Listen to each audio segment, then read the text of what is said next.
الكبدة البلدي من الأكلات الشعبية العتيقة، هنعملها بقى بطريقة تكون جوسي وطرية من غير ما تنشف مننا بالشكل ده، بطريقة ولا أروع. وهنعملها كمان بالبصل. يلا بقى نجيب بصلتين كده حلوين، هنقطعهم جوليان بالشكل ده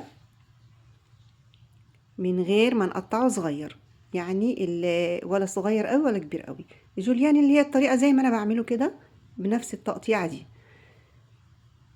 كمان واحدة كده من البصل الأحمر، ممكن تستبدلي احمر كله او ابيض كله. هقطع فلفل رومي، فلفل اخضر عادي. اللهم صل وسلم وبارك عليك يا رسول الله صلى الله عليه وسلم. قرن فلفل حراق اختياري. طبعا عندي هنا الكبده كنت مجمداها عشان تبقى سهله في التقطيع معايا.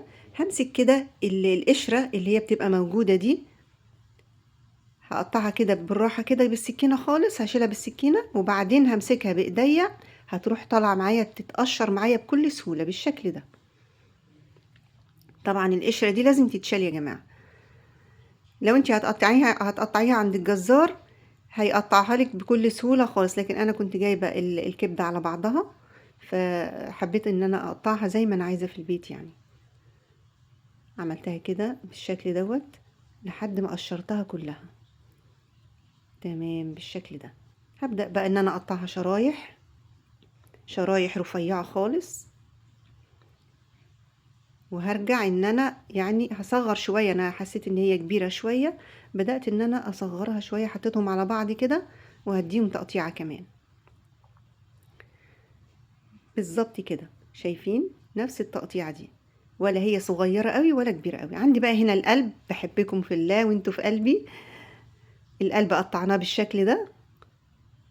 طبعا الدهون دي ما بتتشالش، الدهون دي هي اللي بتحلي الاكله بتاعتنا. بيضحكوا علينا ويقولوا لنا دهون مش دهون، الدهون دي سبحان الله هم اثبتوا دلوقتي ان الدهون دي مفيده جدا. طيب عندنا هنا البصل حطيناه في الوok مع شويه زيت وحته كده حته من الدهن، وهنبتدي ان احنا نقلبها كويس.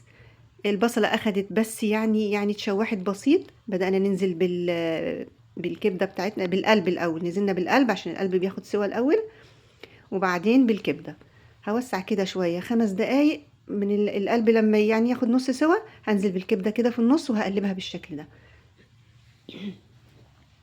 تقليبه كده مع البصل.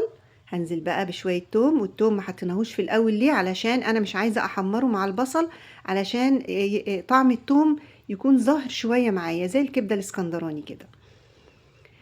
هبدأ ان انا اقلب بالشكل ده. هنزل بالتوابل، مفيش اي افتكاسات في التوابل غير الكمون والملح والفلفل الاسمر بس، ولا توم باودر ولا بصل باودر ولا اي حاجة.